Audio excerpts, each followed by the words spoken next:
बिस्मिल्लाहिर्रहमानिर्रहीम अस्सलामु अलैकुम वरहमतुल्लाहि वबरकातुहू। नाज़रीन, आप देख रहे हैं दुनिया मेरे आगे यूट्यूब चैनल और मैं हूं गुलाम नबी मदनी। इस वीडियो के अंदर कुछ इंतहाई अहम खबरें हैं वो आपके सामने रखने जा रहे हैं। नाज़रीन, एक ख़बर सामने आ रही है जो इसराइल के मशहूर अखबार यरूशलेम पोस्ट के अंदर भी नशर हुई है।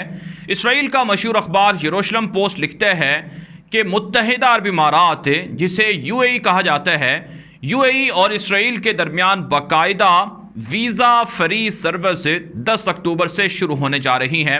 नाज़रीन, मुत्तहिदा अरब इमारात ने इसराइल को तस्लीम कर रखा है। मुत्तहिदा अरब इमारात के बारे में आपको मालूम है कि वो एक पावरफुल, ताकतवर और अमीर तरीन मुसलमान मुल्क है, लेकिन बदकिस्मती से यहाँ की हुकूमत इसराइल को तस्लीम करके ताल्लुकात कायम किए हुए है और इनके दरमियान तिजारती राबते भी मुस्तकिल तौर पर बढ़ते जा रहे हैं।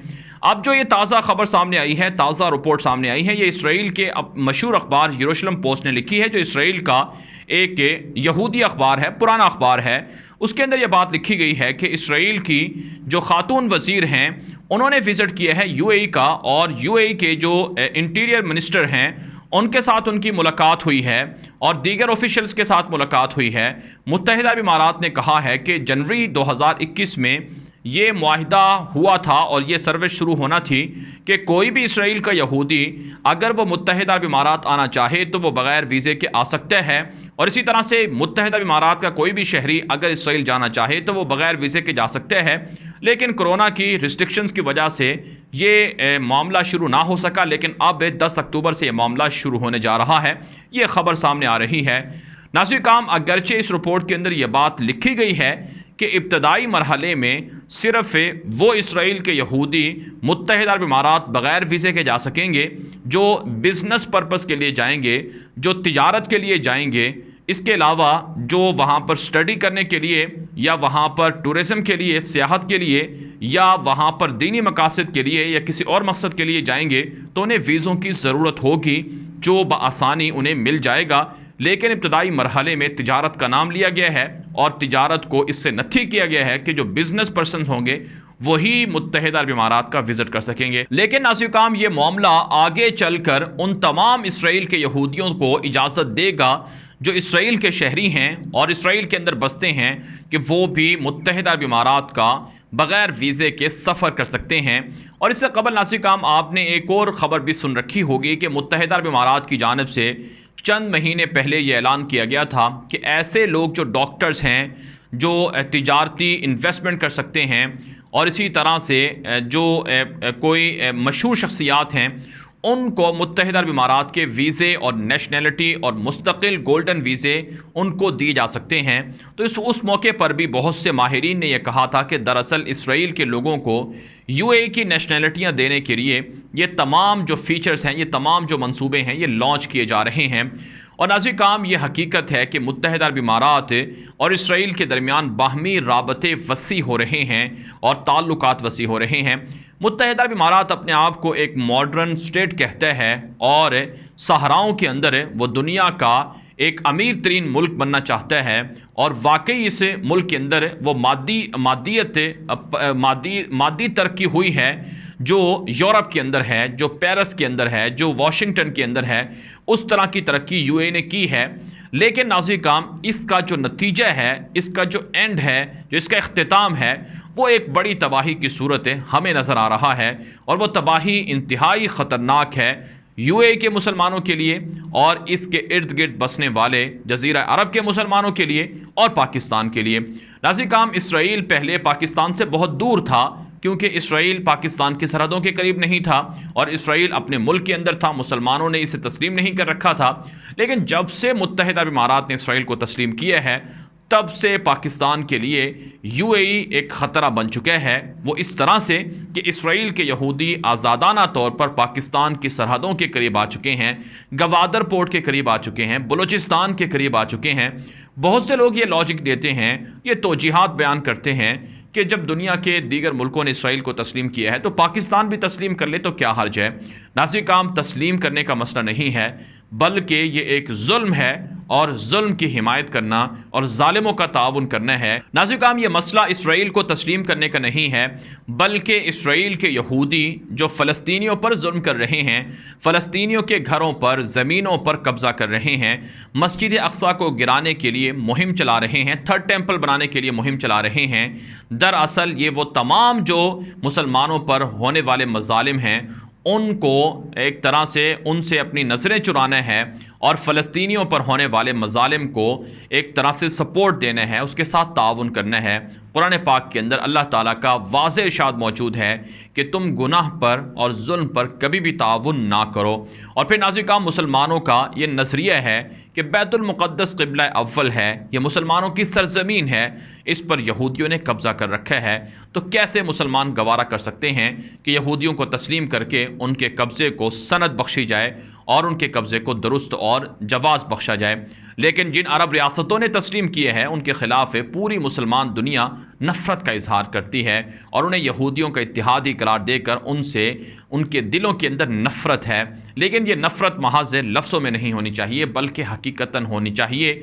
मुआशी बाइकॉट होना चाहिए, तिजारती बाइकॉट होना चाहिए और सफरी बाइकॉट होना चाहिए और दीगर अंदाज से जो भी आपके पास वसाइल हैं उसके ज़रिए से आपको इसकी मसम्मत करनी चाहिए। तो एक तरफ से नाज़िकाम ये मामला है कि अरब यानी मुत्तहिदा अरब इमारात के लोग इसराइल जाएंगे और इसराइल के लोग यहाँ आएंगे। और नाज़िकाम, इससे पहले ये ख़बरें आ चुकी हैं कि जो इसराइली यहूदी विज़िटर या दीगर लोग जो मुत्तहिदा अरब इमारात के अंदर आ रहे हैं तो वो गंद भी अपने साथ ला रहे हैं, गंदगी भी अपने साथ ला रहे हैं। यहूदी दुनिया के अंदर एक ऐसी मखलूक है और ऐसे लोग हैं जिन पर अल्लाह ताला की सबसे ज़्यादा नाराज़गी है। यही लोग मग़ज़ूब अलैहिम हैं और इन्हीं लोगों के बारे में सबसे ज़्यादा कुरान पाक के अंदर अल्लाह ताला ने लानतें की हैं और यही रसूल अकरम सल्लल्लाहु अलैहि वसल्लम के और इस्लाम के और मुसलमानों के दुश्मन हैं। तो ऐसे दुश्मनों से, अल्लाह और अल्लाह के रसूल के दुश्मनों से ताल्लुकात भला कैसे कायम रखे जा सकते हैं? नाज़िकाम, अगरचे दीगर अरब रियासतों ने जैसा कि सऊदी अरब है, कतर है, इन्होंने तस्लीम नहीं कर रखा है, लेकिन बहरहाल इनके भी सॉफ्ट कॉर्नर ज़रूर हैं इसराइल के हक़ में। और बहरीन के अंदर तो अभी चंद दिन पहले इसराइल ने सफारतखाना भी खोल दिया है। मिस्र ने अपनी जहाज़ सर्विस शुरू कर दी है, बाकायदा फ़्लाइट ऑपरेशन बहाल कर दिया है। मराकश पहले ही तस्लीम कर चुका है इसराइल को और इसी तरह से सूडान भी इसराइल को तस्लीम किए हुए है। तो इसराइल के यहूदी सलामती के नाम पर और अमन के नाम पर ढंढोरा पीट रहे हैं कि हम तो अच्छे ताल्लुकात चाहते हैं, लेकिन सबसे ज़्यादा मज़ालिम जो फ़लस्तीन के अंदर हो रहे हैं इस पर ये अरब बेबस हो चुके हैं। पहले कम अज़ कम ये लोग मज़म्मत तो करते थे, OIC के इजलास के अंदर इसराइल के मज़ालिम के ख़िलाफ़ बात करते थे, अब ये मज़ालिम पर बात भी नहीं करते हैं और ख़ामोश हैं और इसराइल को सनद बख्श रहे हैं कि वो हमला करके मुसलमानों के घर गिरा सकता है और मुसलमानों की ज़मीनों पर कब्ज़ा कर सकता है। नाज़िकाम, ये तो ख़बर आपने देख ली कि इसराइल के यहूदी और मुत्तहिदा अरब इमारात किस तरह से आपस में ताल्लुकात बना रहे हैं। अब नाज़िकाम, जो एक और ख़बर है इसी हवाले से है कि इसराइल की खातून वज़ीर हैं जो माहौलियात की वज़ीर हैं, उन्होंने एक बयान दिए है कि मुत्तहिदा अरब इमारात से पेट्रोल को यूरोप तक इसराइल के ज़रिए से, पाइपलाइनों के ज़रिए से पहुँचाना ये ख़तरात पैदा करेगा माहौल के लिए, माहौलियाती तब्दीलियों के लिए ये एक बड़ा नुकसान होगा। तो इसलिए ये मंसूबा शुरू नहीं किया जा सकता है। मुत्तहिदा अरब इमारात बाकायदा इसराइल का ये ख्वाब है कि इसराइल तिल अबीब से लेकर UAE तक बाकायदा ट्रेन सर्विस शुरू की जाए, बाकायदा यहाँ से सड़क बनाई जाए और ये सड़क ज़ाहिर सी बात है सऊदी अरब के ज़रिए से, उर्दन के ज़रिए से, इराक़ वगैरह के ज़रिए से गुजर कर UAE आएगी। तो इसका मतलब ये है कि तमाम रियासतें वो यहूदियों के साथ मिलना चाह रही हैं और इसराइल का जो ग्रेटर इसराइल का जो ख्वाब है उसके अंदर ये तमाम इलाका आता है और इसी इलाके के अंदर इसराइल चाहता है कि वो रेलवे लाइन बिछाए और इसी तरह से पाइपलाइन बिछाए। और इसराइल ये इन रियासतों के अंदर इसलिए भी ट्रेन और सर्विस शुरू करना चाहता है, पाइपलाइन बिछाना चाहता है, क्योंकि उसे पता है कि ये सारा का सारा जो पट्टी है, ये सारी की सारी जो खित्ता है जिसमें ये दम्माम का इलाका है और दम्माम का इलाका है और इसके साथ जो मुल्हिका इलाके हैं जहाँ पर पेट्रोल के कुएँ हैं और मुत्तहिदा इमारात के जो सहरा हैं, ये इसराइल अपने कंट्रोल में लेना चाहता है। तो एक ये मंसूबा भी यहूदियों का ज़ेर गौर है। दूसरी तरफ से नाज़िकाम, आपको आज की एक और ताज़ा ख़बर बताते हैं कि इसराइल ने जो बैतुल मुक़द्दस है वहाँ पर 10,000 यहूदी घराने बनाने की मंजूरी दी है। बैतुल मुक़द्दस के वो इलाके जो मुसलमानों के पास थे उन पर कब्ज़ा करके वहाँ पर यहूदियों के लिए बस्तियाँ बनाने का ऐलान किया है। तो एक तरफ से मुसलमानों की ज़मीनें छीनी जा रही हैं, मुसलमानों के घर गिराए जा रहे हैं, और दूसरी तरफ से अरब रियासतें इसराइल को तस्लीम करके उनके साथ ताल्लुकात बना रही हैं। नाज़रीन काम, एक और ख़बर आज ये भी सामने आई है कि हाई अश-शेख जराह का इलाका जो बैतुल मुक़द्दस का बहुत कदीम इलाका है, जिस पर मुसलमानों के जहाँ पर मुसलमानों के घर हैं, फ़लस्तीनी आबाद हैं, आज इसराइल की अदालत ने एक फ़ैसला सुनाया है कि बतौर मुस्ताजिरीन के यानी बतौर किरायादार के फ़लस्तीनी मुसलमान इन घरों के अंदर रह सकते हैं।